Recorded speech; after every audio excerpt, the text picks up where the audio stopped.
Okay, let us start. One thing was we needed to find the centroid of the triangle, right? बता दिया था वैसे मैंने, फिर भी एक बार बताता हूँ. मान लेते हैं A है, ये B है, ये C है, ठीक है. Let us say this is x1, x2, sorry, x1, y1, x2, y2. तो सेंट्रॉइड वो होता है जो point of intersection of medians. तो ये मिडल पॉइंट होगा. तो अगर ये 1:1 रेशियो में है तो ये वाली वैल्यू क्या बनेगी? x2 plus x3 divided by 2, और ये बनेगी y2 plus y3 divided by 2. यही बनेगा ये वाला पॉइंट, बिकॉज मिडिल पॉइंट है तो दोनों का एवरेज बनेगा. तो अगर हम इसका मीडियंस लेंगे तो ये इसका मीडियन बनेगा और ये इसका मीडियन बनेगा, राइट. हमें ये वाला पॉइंट निकालना है. Now technically speaking we know that median will divide this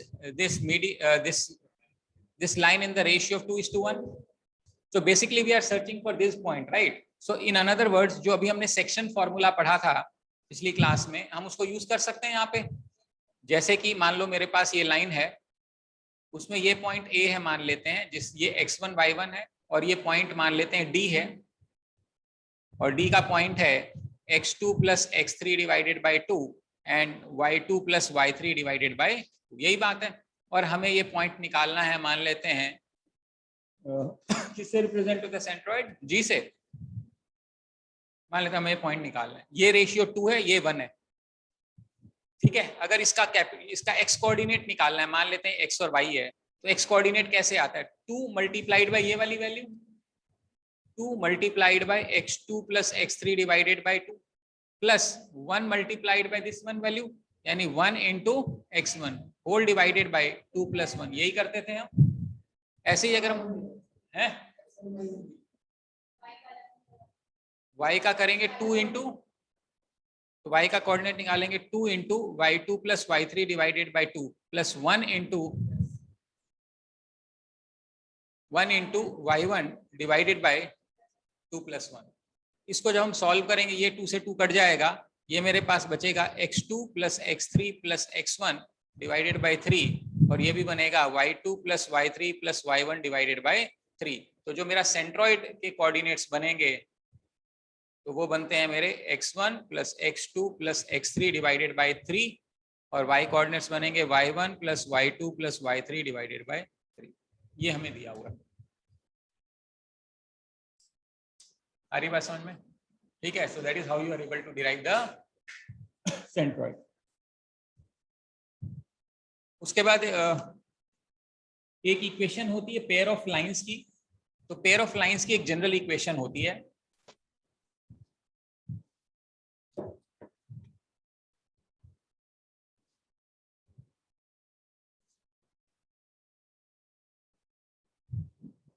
एक लाइन की इक्वेशन क्या थी? ax plus B Y plus C is equal to 0 थी.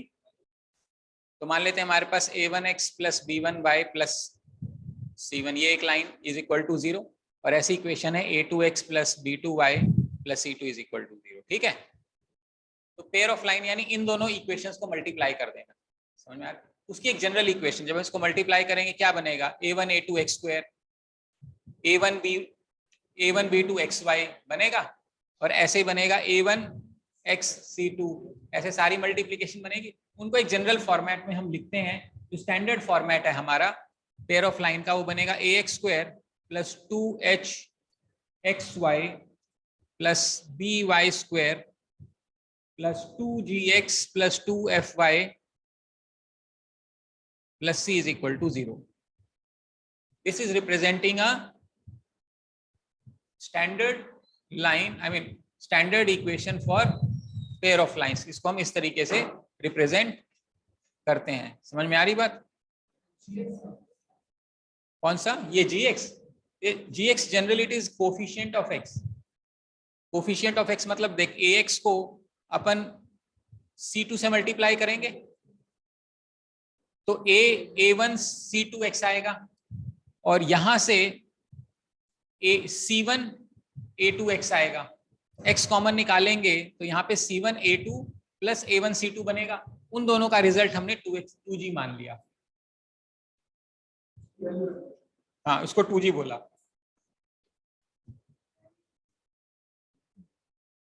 है? ये एक स्टैंडर्ड इक्वेशन है, बस ये याद करनी है।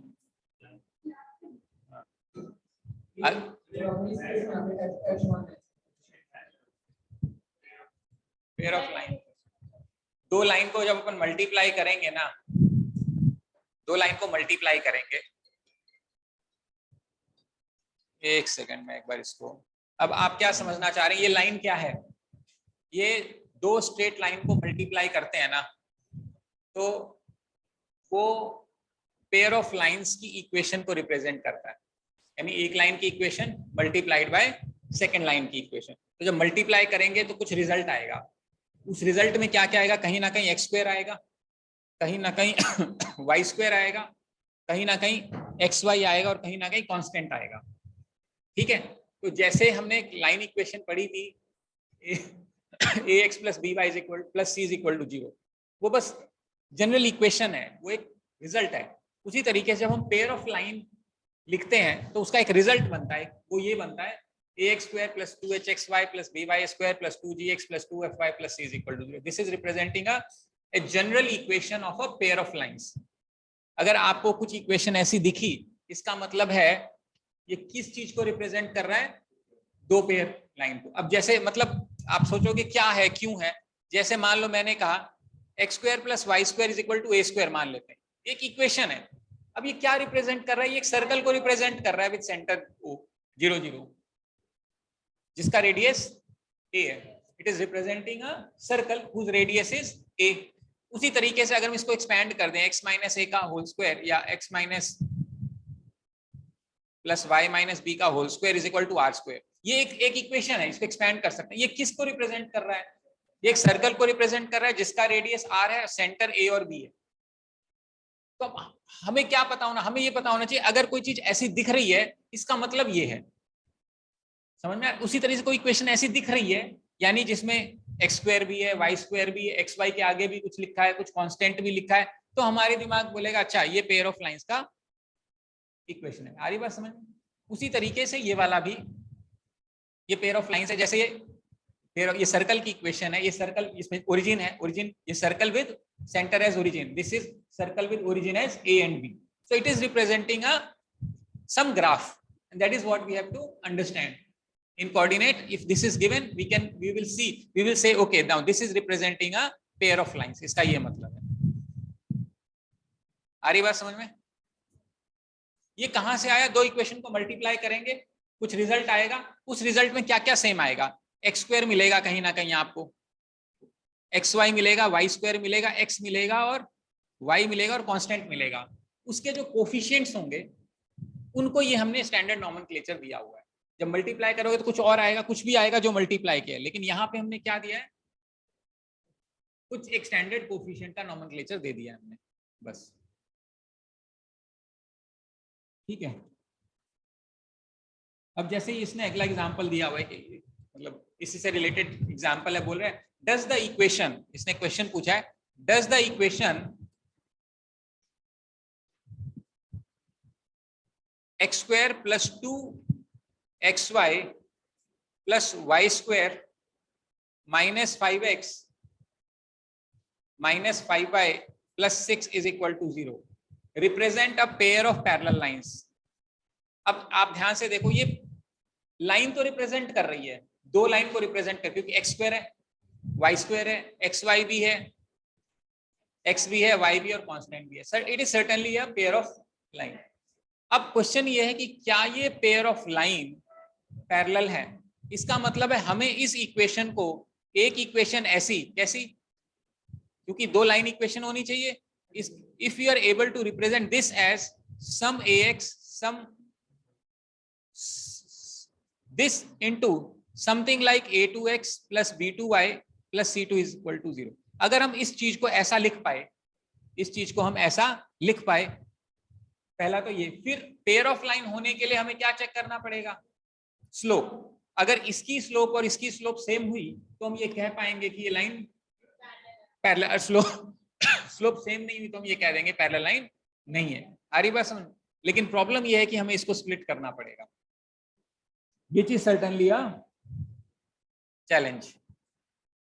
It is like solving a quadratic equation जिसमें हम एक वैल्यू को तोड़ते हैं, उसका सम क्या होना चाहिए, वो वैल्यू होनी चाहिए, प्रोडक्ट क्या होनी चाहिए, first and the last term, वो प्रोडक्ट होना चाहिए। अरे बस प्रोडक्ट फर्स्ट और लास्ट टर्म होना चाहिए और सम उन दोनों का होना चाहिए। उसमें जोर आता है, ट्रायल एंड एरर करना पड़ता है। उसी तरीके से इसको भी हमें सॉल्व करना पड़ेगा।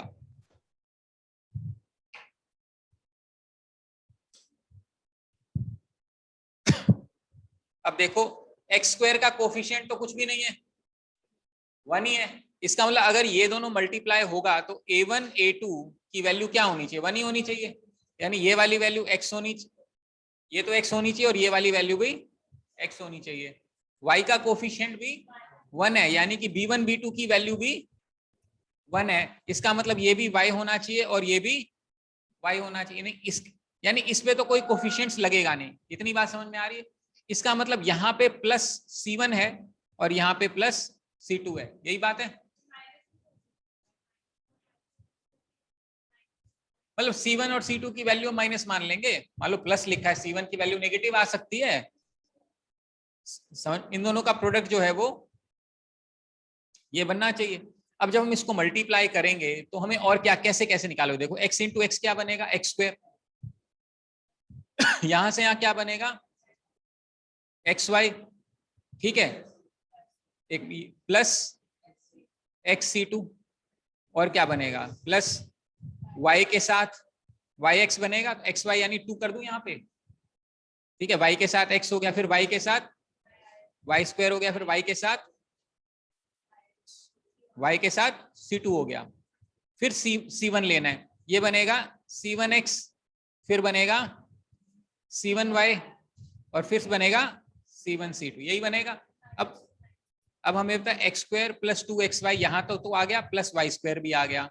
अब मेरे पास क्या बच गया, अब हम x अगर कॉमन निकाल लेते हैं, जैसे x है, x कॉमन निकाल लेते हैं, तो x का कॉमन क्या क्या वैल्यू है यहाँ पे, x c1 and c1 plus c2 की ये वैल्यू आ गई। अगर मैं y कॉमन निकाल लेता हूं तो भी क्या बचेगा मेरे पास, c1 प्लस c2 और फिर मेरे पास c1 c2, यही बात है। अब if you look at this value, this is the constant value. ये किसको रिप्रेजेंट करेगा, c1 c2, यहां तक समझ में आ रहा है।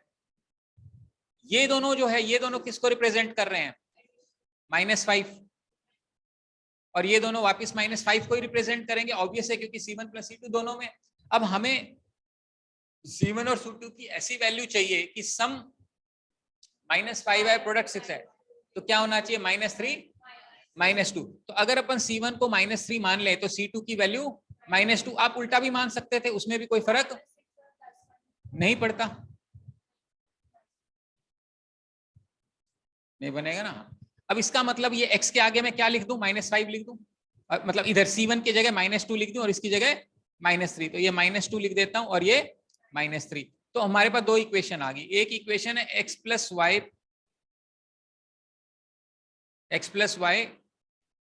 -2 इज इक्वल टू 0, और दूसरी इक्वेशन है x plus Y -3 is equal to, ये दो इक्वेशन बन गई जो कि ये लाइन रिप्रेजेंट कर रही थी।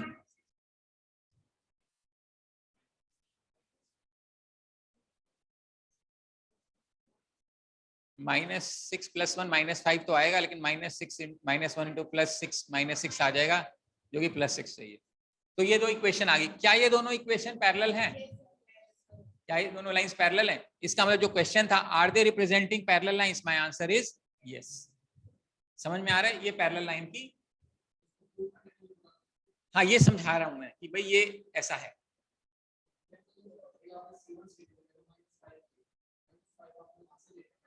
यहां से लिए, ये देख, x के आगे क्या लिखा है, -5, और मेरा x के आगे क्या लिखा है, ये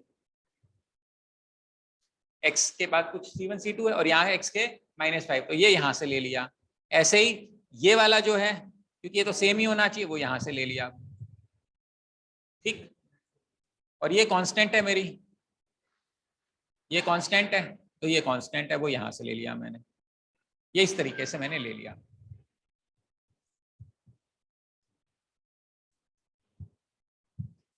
ठीक है,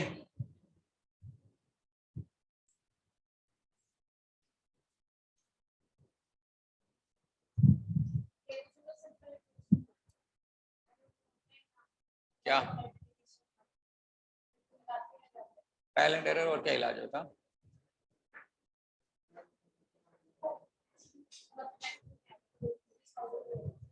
हाँ एटलीस्ट कैट में तो ऐसा ही है, बिकॉज वो एक्सपेक्ट नहीं कर रहा ना, आईआईटी वाईआईटी का क्वेश्चन थोड़ी ना, आईआईटी में तो पूछ लेगा उसमें कॉम्प्लेक्स। हमारे पास कुछ बहुत बड़ी वैल्यूज नहीं होंगी, मान लो 5 आ गया, 2 3 या 7 आ गया, जनरली वो प्राइम नंबर्स में स्प्लिट हो जाएंगे, बहुत ज्यादा पॉसिबिलिटीज नहीं होंगी। मान लो 90 है, ऐसा नहीं होगा एक 90 को स्प्लिट करने तो 12 तरीके हो गए, 6 तरीके हो गए, 6 ट्रायल करने पड़ेंगे।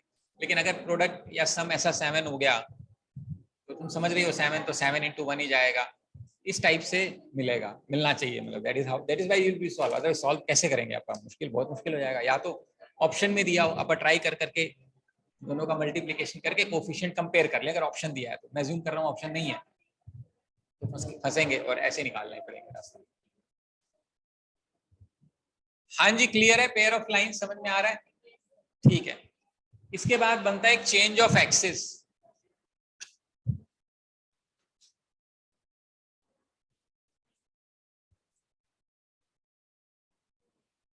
तो चेंज ऑफ एक्सिस क्या होता है, कैसे होता है वो देखते हैं। मान लेते हैं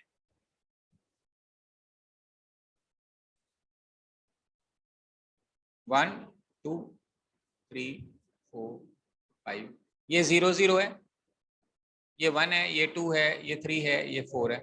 मान लेते हैं मैंने पॉइंट ले लिया, मान लेते हैं 1 2 ले लिया, या मान लेते हैं 2 3 ले लेते हैं, ये पॉइंट है 2 3। इसका मतलब क्या है, इसका मतलब है यहां से इसका जो डिस्टेंस है वो 2 है, और यहां से जो इसका डिस्टेंस है वो 3 है, ये 3 है, ये यही मतलब है। अब हमने क्या किया,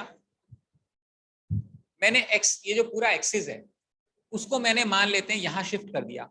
ये कौन सा पॉइंट बनेगा, 1 2, समझ में आ रहा है, दिस पॉइंट इज 1 2।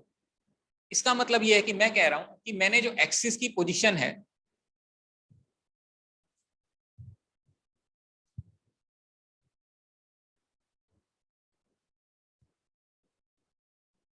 यानी कि जो अपना पॉइंट पहले क्या था 1 2 था, हमने उसको बोल दिया कि भाई तू 0 0 है। इसका मतलब है मैंने जो जो मेरी एक्सिस थी उसको मैंने शिफ्ट कर दिया। अभी मैंने ऊपर क्या नीचे भी कर सकते हैं। अब चूंकि हमने इसको शिफ्ट कर दिया, ये जो मेरा पॉइंट पहले 2 3 था, ये पॉइंट मेरा 2 3 था, अब ये चेंज हो जाएगा। कैसे, क्योंकि ग्रीन वाली मेरी एक्सिस हो गई। अब ग्रीन एक्सिस से ये डिस्टेंस निकालना पड़ेगा मुझे। ये टोटल डिस्टेंस कितना था 3, और अपन ने कितना शिफ्ट कर दिया 2, ठीक है, तो कितना बचा, सो 3 में से 2 माइनस कर दिया, तो ये y कोऑर्डिनेट कितना बचा 1। x कोऑर्डिनेट की बात करते हैं, पहले कितना था 2, हमने कितना शिफ्ट कर दिया x कोऑर्डिनेट, तो कितना बचेगा 1। यानी जो न्यू x न्यू y है वो 1 और 1 है। ये बात समझ में आ रही है। इसका मतलब क्या है, जो नई वाली मेरी एक्सिस है, जो नई वाली एक्सिस वो क्या है, पुरानी वाली एक्सिस माइनस जो पॉइंट हमने शिफ्ट किया है, मान लो x शिफ्ट किया है, जो नया कोऑर्डिनेट y है वो पुराना वाला कोऑर्डिनेट माइनस k है। यहां से आप पुराने वाले अगर निकालना चाहोगे तो ये न्यू वाला, ये न्यू है, न्यू कोऑर्डिनेट्स है, और ये वाला मेरा x जो है वो ओल्ड है, ये वाला मेरा न्यू है। x h क्या है, शिफ्ट, जो शिफ्टिंग करिए। तो this can be taken as like this also, and this can be taken as like this. अब मान लेते हैं आपने कहा कि सर हम एक्सिस अगर नीचे शिफ्ट करें तो क्या सिचुएशन बनती है। उस बात से कोई ज्यादा फर्क पड़ेगा नहीं। क्यों, क्यों नहीं पड़ेगा, because the only thing is, मान लेते हैं आपने शिफ्ट किया -3 -2 शिफ्ट किया, तो मेरे फॉर्मूले में कोई चेंज नहीं आएगा। मेरे पास पहले पॉइंट 2 था, तो 2 में से मैं -3 कम कर दूंगा, और y के अंदर पहले 3 था, उसमें से मैं माइनस ऑफ, मतलब ये माइनस है, माइनस ऑफ -2 करूंगा। समझ में आ रही बात। तो ये बन जाएगा 5 और ये बन जाएगा 5। तो इसका मतलब है अगर ये ओरिजिन है, इसके रिस्पेक्ट में ये वाला जो पॉइंट है, अगर मैं ये वाला पॉइंट ऐसे बनाऊंगा और इसके नए, मतलब इसके रिस्पेक्ट में ये वाला पॉइंट बनाऊंगा, तो इसको जो नई मीनिंग हो जाएगी वो 5 5 हो जाएगी। तो हमें माइनस करना है और कुछ नहीं करना है। जहां शिफ्ट, अगर नीचे नेगेटिव में शिफ्ट किया है माइनस ऑफ माइनस हो जाएगा, अगर एक पॉजिटिव एक नेगेटिव तो माइनस ही करना है, मैग्नीट्यूड की वैल्यू जो वैल्यू है वो प्लस माइनस हो सकती है। तो इस तरीके से हम चेंज इन एक्सिस कर सकते हैं। नहीं ऐसा कोई जरूरी नहीं। अच्छा वैसे मान लो तुमने एक्सिस ऊपर शिफ्ट कर दिया यहाँ पे, तो क्या होएगा, इसमें से ये वाला पॉइंट माइनस करेगा तो माइनस नहीं हो जाएगा बेटा? वो इसलिए क्योंकि माइनस तो करना, एच की वैल्यू जो है ना वो -3 थी और के की वैल्यू -2 थी, तो 2 में से मैंने, ये एच है और ये के है, ये एच है और इसको माइनस माइनस, मान ले मैंने कहा एच और के, मान ले मैंने 4 ले लिया, तो 2 में से 4 घटाएगा तो -2 आ जाएगा और 3 में से 4 घटाएगा -1, यानी जो एक्सिस है वो मैंने यहाँ पे शिफ्ट कर दिया ऊपर, ये एक्सिस मैंने यहाँ कहीं शिफ्ट कर दिया। समझ में आ रहा है? अगर इससे नीचे कहीं भी शिफ्ट करूंगा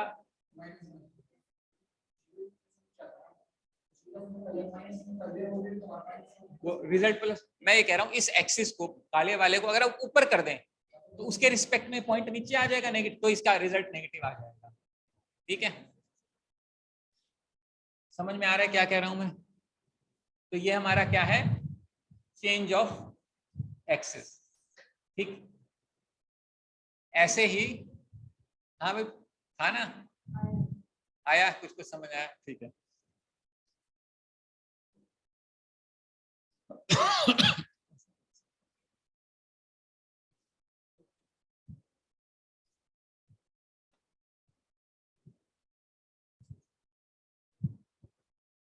उसके बाद है रोटेशन ऑफ एक्सिस। अब इसे याद करना है आपको।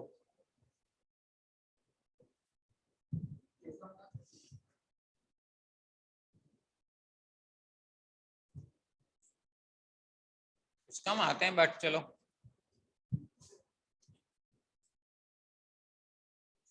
अभी तक हमने क्या किया था, इस पॉइंट को हमने, जो हमारा पॉइंट था उसको हमने ऊपर नीचे शिफ्ट किया था, राइट? सो लेट अस से this is 1, this is 2, this is 3, this is 4, -1 -2 -3 1 2 3 4 -1 -2 -3। Let's say I have a point 2 3 और let's say I have a point 3 4 नहीं, यहाँ ले लेता हूँ, मान लेते हैं 0.24 है।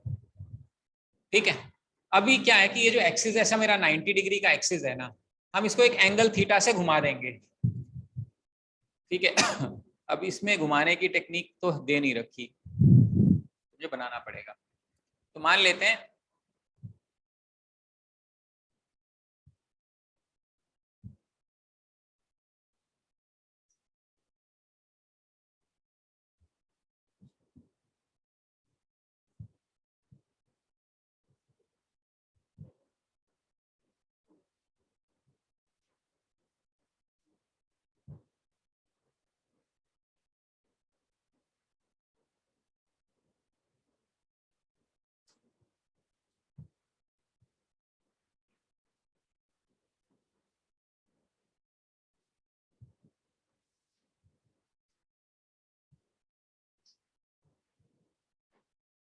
हैं मैंने कोई ये पॉइंट लिया होता।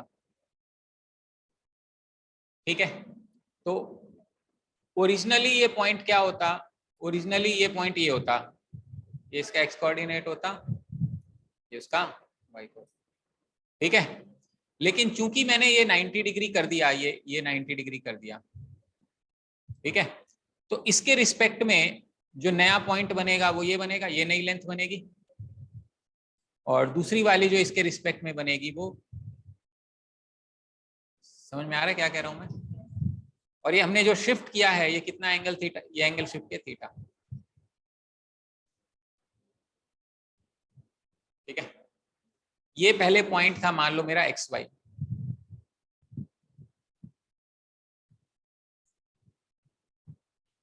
ठीक है, अब ये शिफ्ट करने के बाद ये नया पॉइंट बनेगा capital X, this can be taken as X cos theta plus Y sine theta,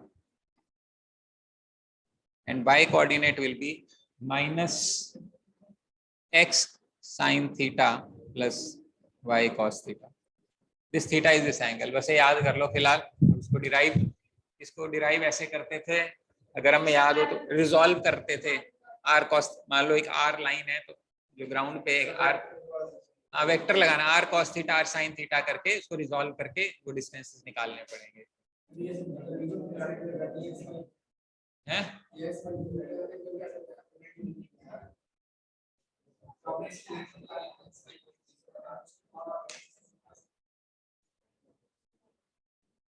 मान ले ये ओरिजिनल है और ये कोई पॉइंट है, ये पॉइंट तो यही रहेगा, ये एक्सिस घूम गया तो पॉइंट्स, इस पॉइंट से परपेंडिकुलर दूरी बनानी पड़ेगी ना। देखिए ब्लैक वाले को ना हमने घुमा दिया, एंटी क्लॉकवाइज रोटेट कर दिया, तो ये रेड वाला बन गया। तो ये पॉइंट का परपेंडिकुलर डिस्टेंस यही तो है।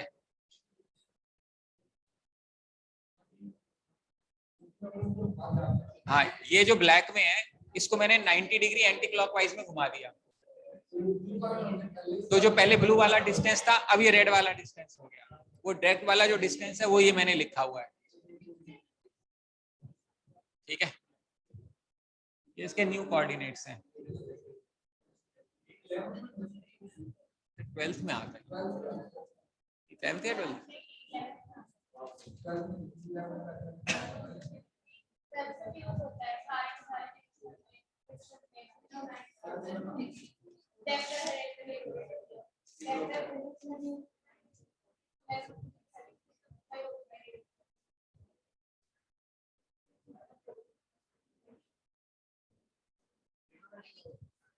अब इसमें एक फुट ऑफ द परपेंडिकुलर वो कह रहा था, इसलिए मेरे को ध्यान में आ गया।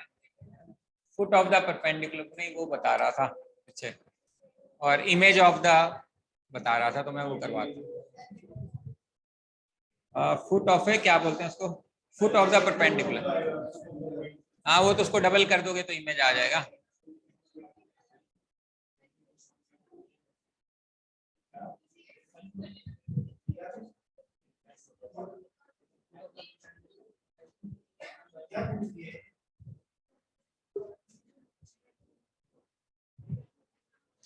इसका मतलब ये है कि मान लेते हैं हमारे पास कोई लाइन इक्वेशन है जो कि ax plus B Y plus c है, ये इक्वेशन है। हमारे पास फुट निकालना है हमें, यानी ये पॉइंट है, ये 90 डिग्री है, और ये पॉइंट है मान लो मेरा एक्स वाई, ठीक है। और मुझे फुट निकालना है, इसका मतलब है मैं चाहता हूं जो नीचे ये जो पॉइंट यहां मिलेगा एच के, इसकी वैल्यू चाहिए अपने को। अब मान लेते हैं, ऑफ कोर्स ये जो इसमें लिखा हुआ है वो फॉर्मूला है, अगर हमें ये नहीं आता फॉर्मूला तो कैसे सॉल्व करेंगे?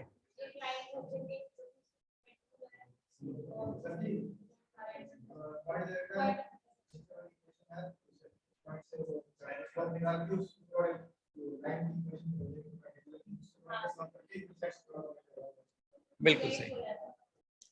मतलब मान लो मैं नहीं पता, तो अभी हमने पिछली क्लास में किया था कि परपेंडिकुलर लाइन इस जो इससे स्लोप निकलेगी तो परपेंडिकुलर की स्लोप निकल जाएगी, पॉइंट दिया है, स्लोप दिया, इक्वेशन बन जाएगी, दोनों इक्वेशन को सॉल्व करोगे एच के निकल जाएगा, दैट इज द हाँ, मतलब अगर हमें नहीं ध्यान है तो हम आराम से वैसे निकाल सकते हैं, बट अगर हमें ध्यान है तो we can use this formula.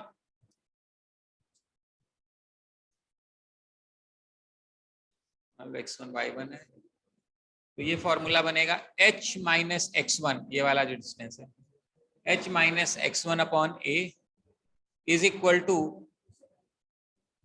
k minus y1 upon b is equal to minus of ax1 by1 plus c divided by a square plus b square. हो तो जाएगा, बट ठीक है क्योंकि लिखा है तो बता रहा हूं। तो ये हमारा फुट है,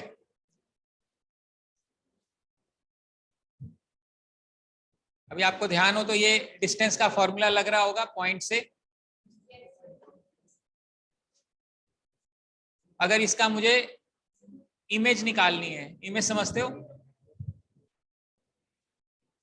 ये इसकी इमेज है इस पॉइंट की, तो ये जो डिस्टेंस है वो डबल हो जाएगा, तो जितनी, तो ये जो दूरी है ये 1 की जगह 2 हो जाएगी, दैट्स ऑल। अभी ये हमने क्या निकाला, ये फुट निकाला, लेकिन अगर हमें इमेज निकालनी है, मान लो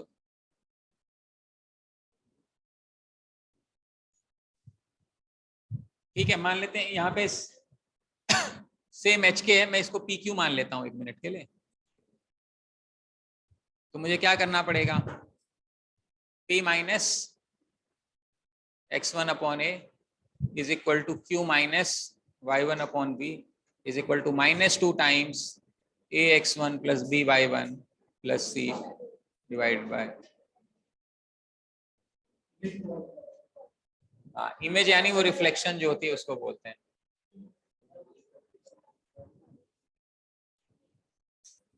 और अगर सॉल्व करना है तो सॉल्व करके भी निकल जाएगा, वैसे भी उसमें कोई दिक्कत नहीं। हाँ, ये डायरेक्ट आंसर ठीक है। इसके बाद दो स्ट्रेट लाइन इक्वेशन को सॉल्व करने का फॉर्मूला दिया हुआ है, बहुत लंबा चौड़ा, b1 c1 minus b2 c2 d। उसकी जरूरत नहीं है, बिकॉज हमारे पास 2 लाइन होंगी तो हम हमेशा उसको सॉल्व कर पाएंगे। ठीक है,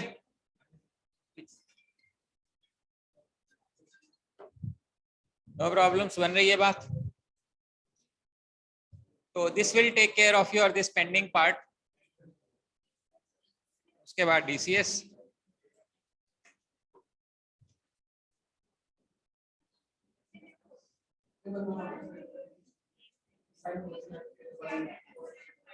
ट्रिग्नोमेट्री करा है क्या इसमें, ट्रिग्नोमेट्री, अच्छा बाइनरी ऑपरेटर करा दूं आज।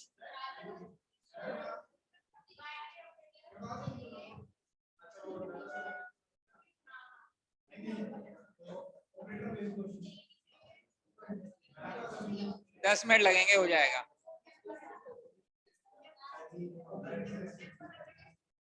ठीक है, करा दूं ना।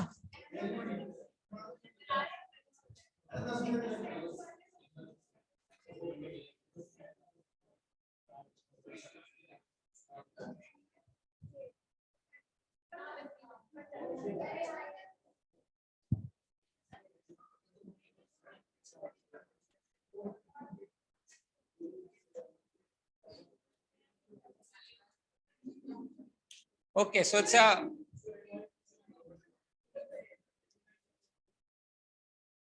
okay. We are going to start.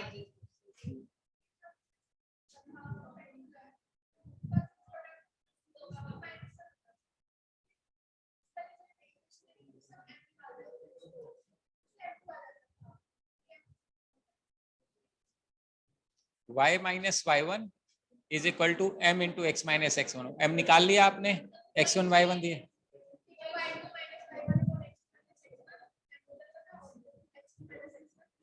उतनी कहने, x1 y1 है तेरे पास, स्लोप तूने निकाल लिया, तो बस y minus y1 is equal to m, जो भी निकाला है, चाहे कैसे भी निकालना हो, या तो y2 minus y1 upon x2 minus x1 से निकालेगी, या प्रोडक्ट करके निकालेगी, कैसे भी निकालेगी, x minus x1।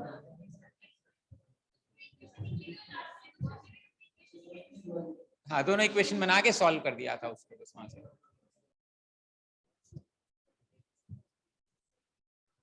Okay, I'm going to start this class by asking questions because that is the how this topic works. मुझे ये बताओ, मेरे को 5 क्वेश्चन पूछने हैं, 5 क्वेश्चन पूछने हैं। 5 लोग अपने हाथ उठा दो, पहला, दूसरा, तीसरा, चौथा, पांचवा। हाँ, इसमें ऑनलाइन भी पार्टिसिपेट कर सकते हैं। I'm going to ask you 5 questions. पहले किसने उठाया था? 1, सेकंड, थर्ड, फोर्थ, फिफ्थ बताओ।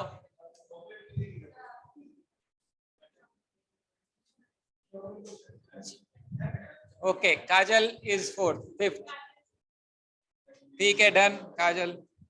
ओके, पहला क्वेश्चन। हाँ भाई, ध्यान दो, पहला क्वेश्चन।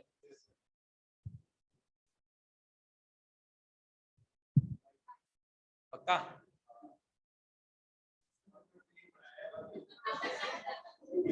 भाई आप कुछ कह दो तो पता नहीं। चलो ठीक है, देखा हिम्मत करी इसलिए मैंने आसान पूछ लिया उससे।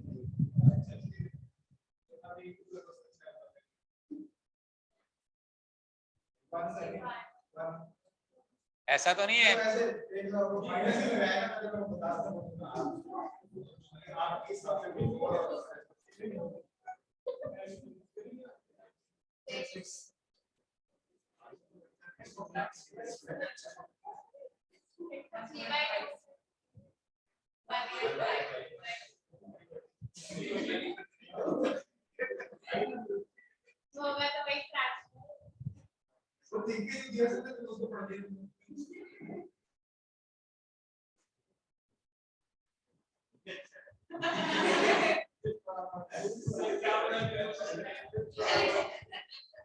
ये बताओ इसका आंसर क्या है?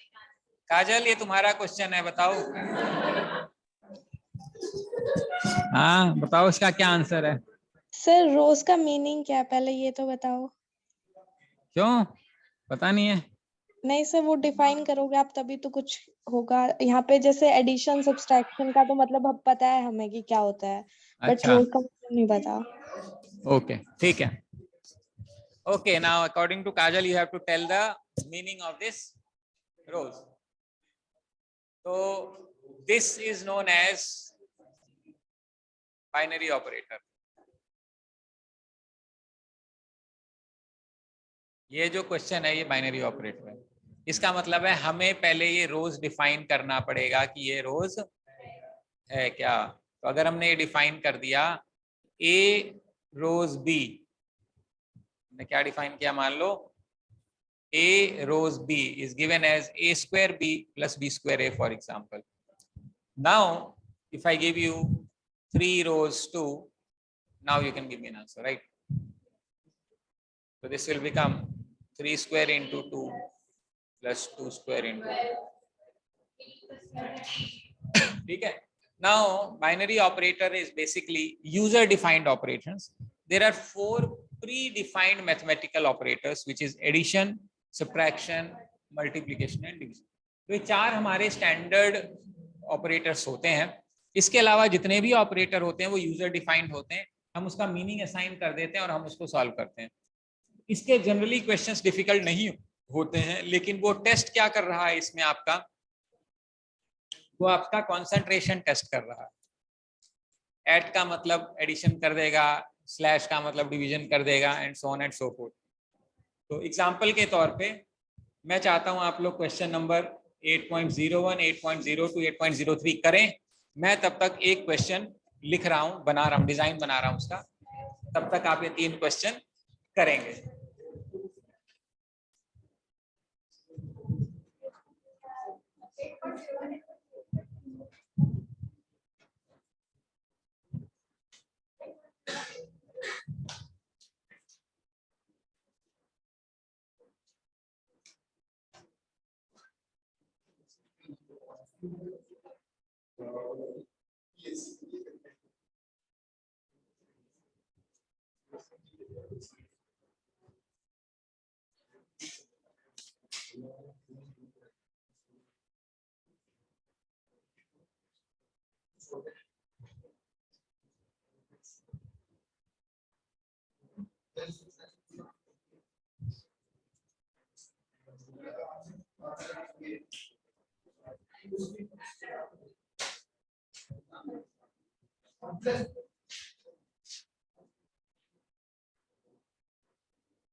हाँ 17 यही करवाना है मेरे को।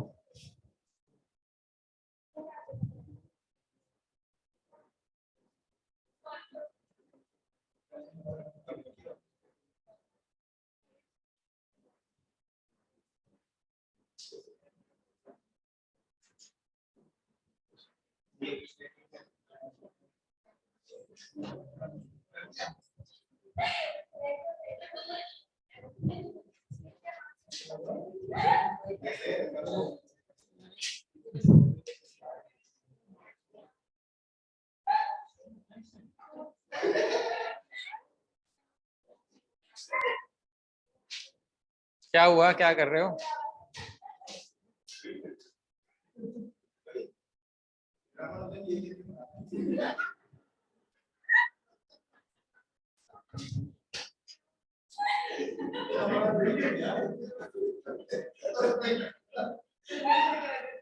इसको ये सॉल्व कर दिया, लिख के दे दिया, वापस देगा।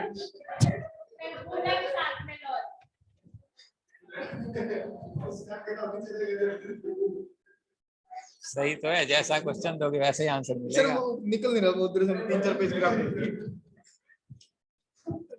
बड़ा सब पीछे।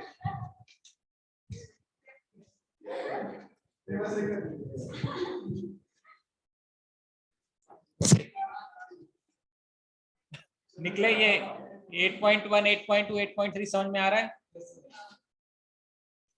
अभी यहाँ पे ना क्वेश्चन नंबर 17 to 20 में थोड़ा क्वेश्चन में गड़बड़ है। गड़बड़ इसलिए है कि यहाँ पे स्टार सिंबल दिया हुआ है और क्वेश्चन में क्रॉस सिंबल दिया हुआ है। क्रॉस उसको आप स्टार मान लीजिएगा, ठीक है। मैं चाह रहा हूँ कॉन्सेप्ट रिव्यू क्वेश्चन नंबर 17, 18, 19। ये एक्चुअली कुछ साल पहले का क्वेश्चन है, ऐसा सा आया हुआ है। अदरवाइज बाइनरी पे जनरली कोई क्वेश्चन नहीं, ये आया था, इसलिए मैं चाह रहा हूँ ये हम कर लें एक बार। ये नहीं था, ऐसा सा था मतलब।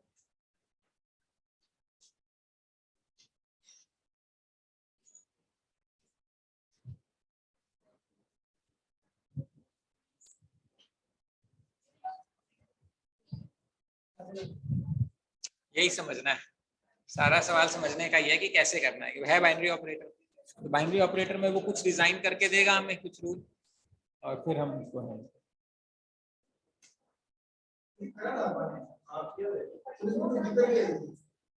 वही तो मैं पहले ही बता रहा हूँ। वो क्रॉस, एक तो क्रॉस वाला है, ठीक है, उसमें स्टार दिया हुआ है। तो जब पुरानी बुक होगी ना किसी किताब में, वो चेंज किया था तो एक गड़बड़ ये हुई थी।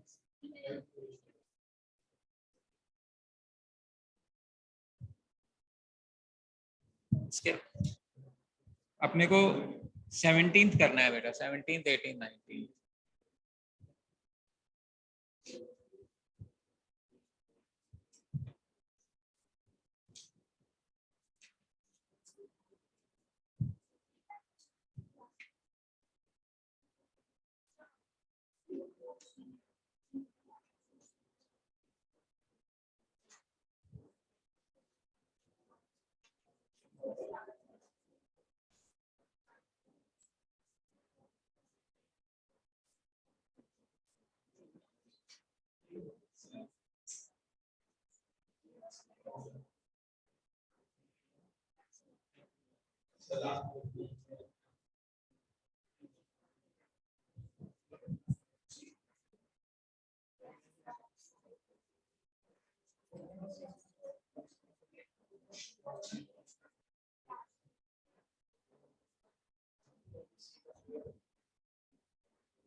करना ही,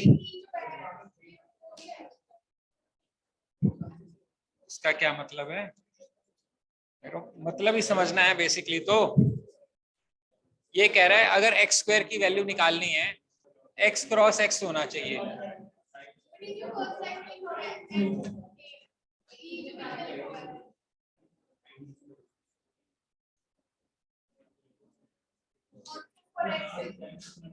देखो, अगर मुझे ये कह रहा है हमें एक्स स्क्वायर चाहिए, इसकी वैल्यू है एक्स स्टार एक्स।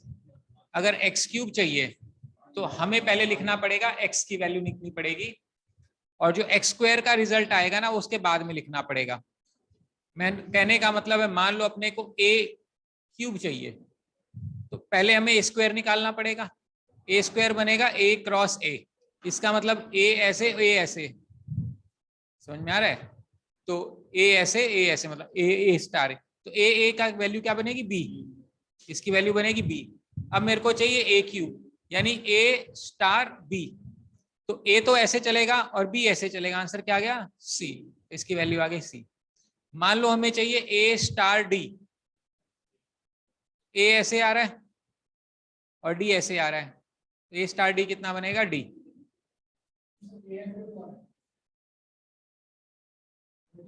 हाँ, तो एक बार ऐसे लेना और एक बार ऐसे लेना, ठीक है। अब ऑप्शन करके देखो, आंसर दिखा लो क्या बन रहा है। तो पहले आपको निकालना है बी स्टार सी, जो रिजल्ट आएगा उसको स्टार करना है किसका, पहले ब्रैकेट में निकाल को बी स्टार ए। तो हाँ,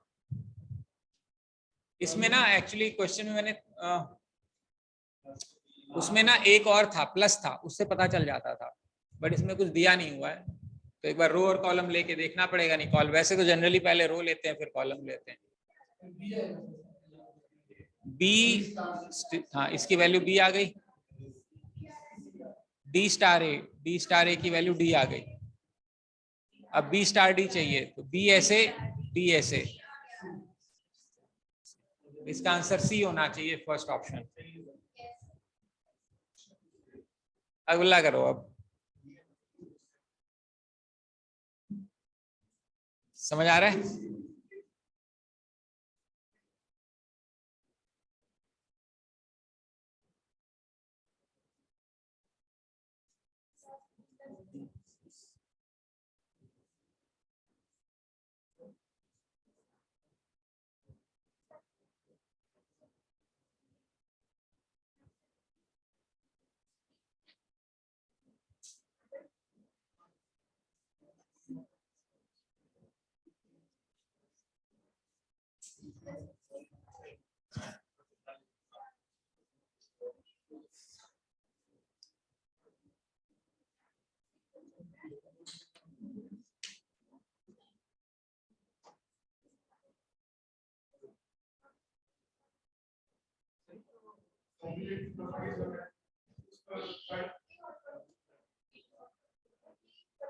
जो रूल इसने लिखा है ना वही रूल मानना पड़ेगा, उसमें कोई रूल नहीं है उसके अलावा।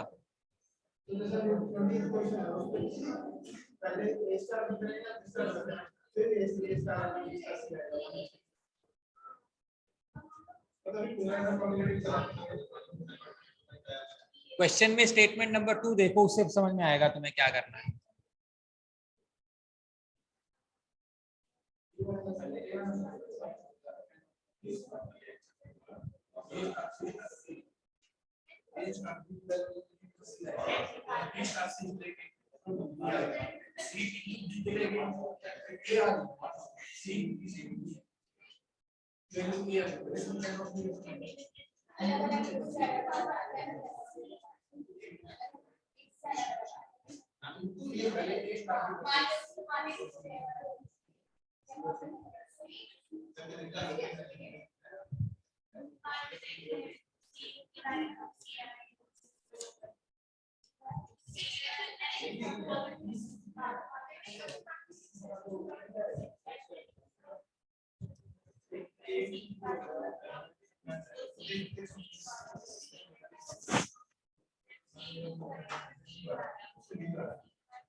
कर लेते हैं उसको भी।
हाँ जी, बन गया क्या सेकंड वाला?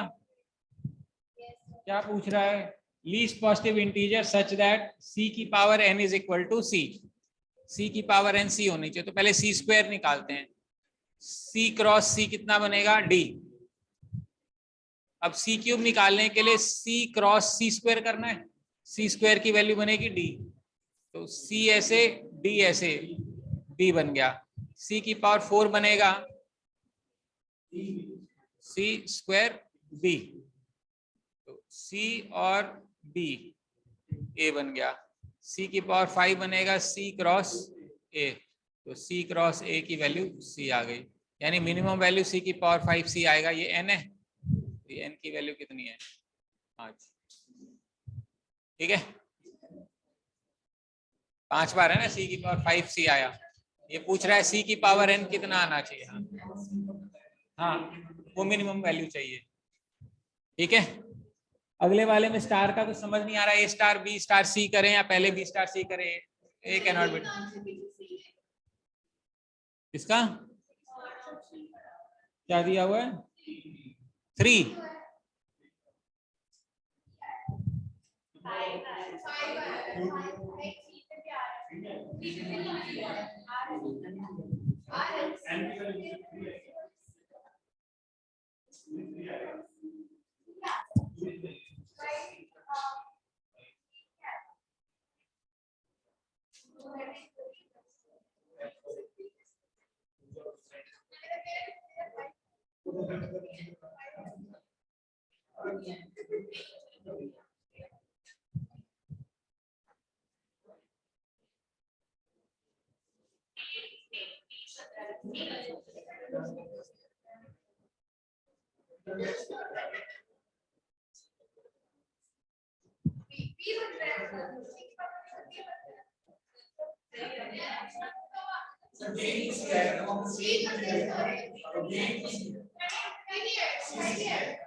सी पहले लिखेंगे, दूसरा वाला पहले नहीं लिखेंगे। पीछे इसने भी गलत कर रखे।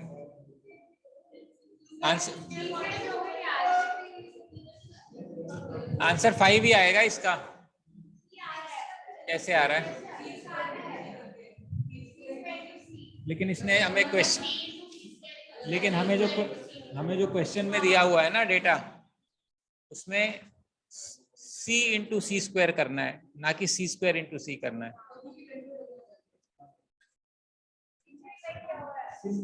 सॉल्यूशन में गलत किया हुआ है। सॉल्यूशन में फिर अगर सॉल्यूशन में भी, क्योंकि क्वेश्चन में जो कंडीशन है ना वो तो यही है, x इंटू एक्स स्क्वायर, और फिर वो गलत कर दिया होगा इन्होंने इसमें टेबल। हाँ,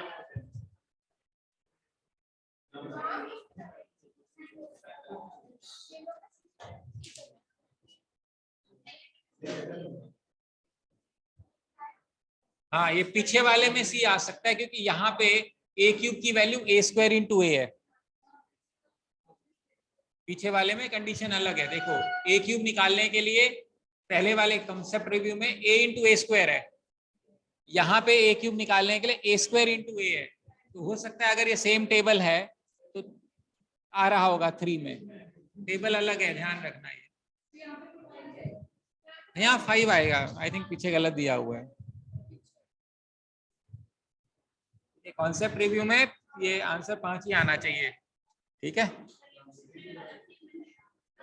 हाँ, इसमें ध्यान से देख, अलग टेबल है।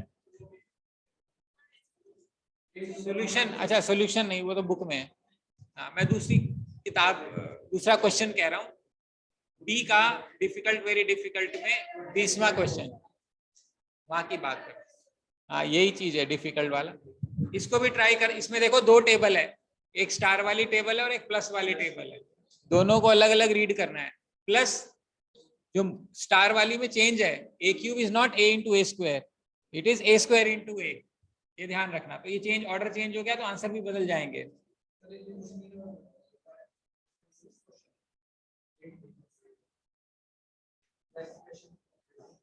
सिक्स्थ क्वेश्चन, इसके तो बोर्ड मास लगाओ, पहले ब्रैकेट सॉल्व करो।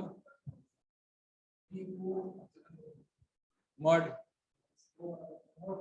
मॉड कुछ नहीं होता, अंदर माइनस है, बाहर निकालोगे प्लस लिख दो, उसको मॉड बोलते हैं।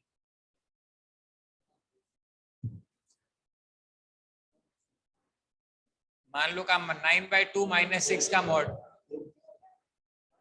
तो ये बनेगा 9 - 12/2 का मॉड, ये बनेगा -3/2 का मॉड, आंसर आएगा 3/2। ये बता रहा हूँ, माइनस है प्लस है।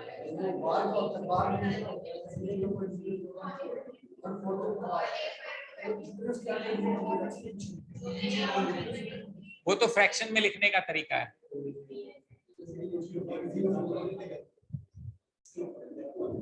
अब अगर इसका डायरेक्ट आंसर लिखना है ना, तो क्या करना पड़ेगा, 3 4 5 6 7 माइनस,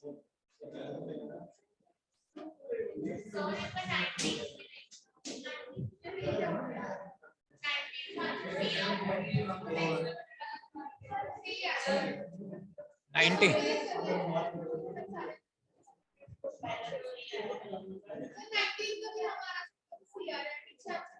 ये 90 तो क्वेश्चन अलग, एलसीएम एससीए वाला क्या? 19 तो क्वेश्चन ही नहीं है, 20 से शुरू होगा। पुरानी किताब है क्या, दिखाना।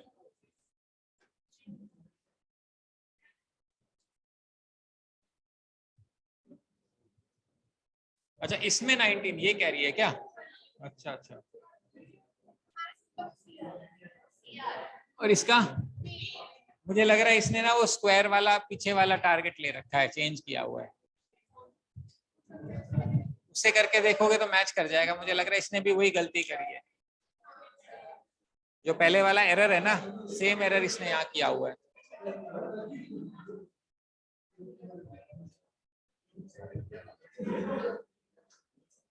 हाँ जी, एक बार ये वेरी डिफिकल्ट वाला कर लेते हैं,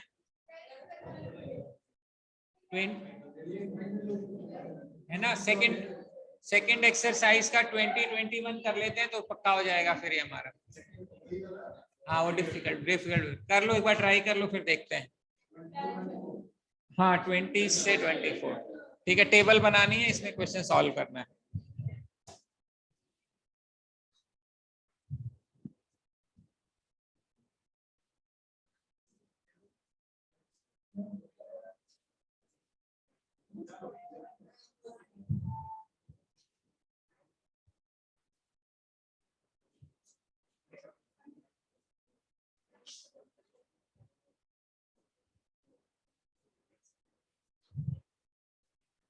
ये बड़ा क्यों नहीं हो रहा यार, ये बड़ा नहीं हो रहा मेरे से।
5 5 are 25, 9 को नेक्स्ट नंबर से 9 10 जा 90.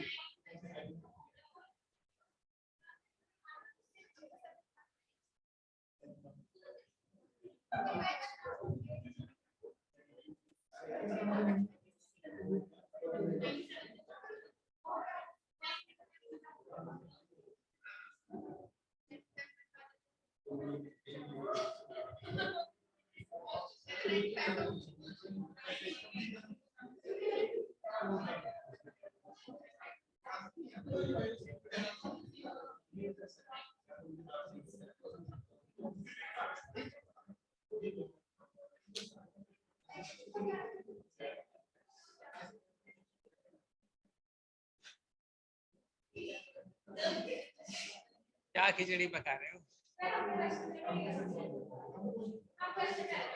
हंस कौन रहा है? सब एक ही लड़का हंस रहा है. सही है, दोनों हंस रहे हैं क्या?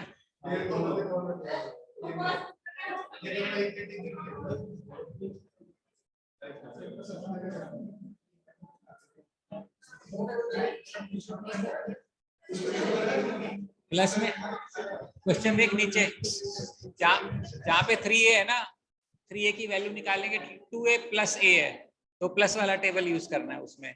और जहाँ स्क्वायर है और जहाँ पे मल्टीप्लाई वाला है वो ऊपर वाला टेबल है.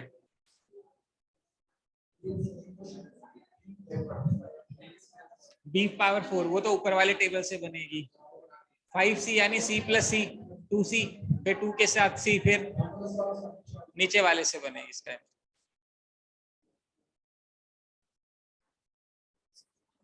हाँ जी, बन रहा है ये सभी का. तले का क्या आंसर है?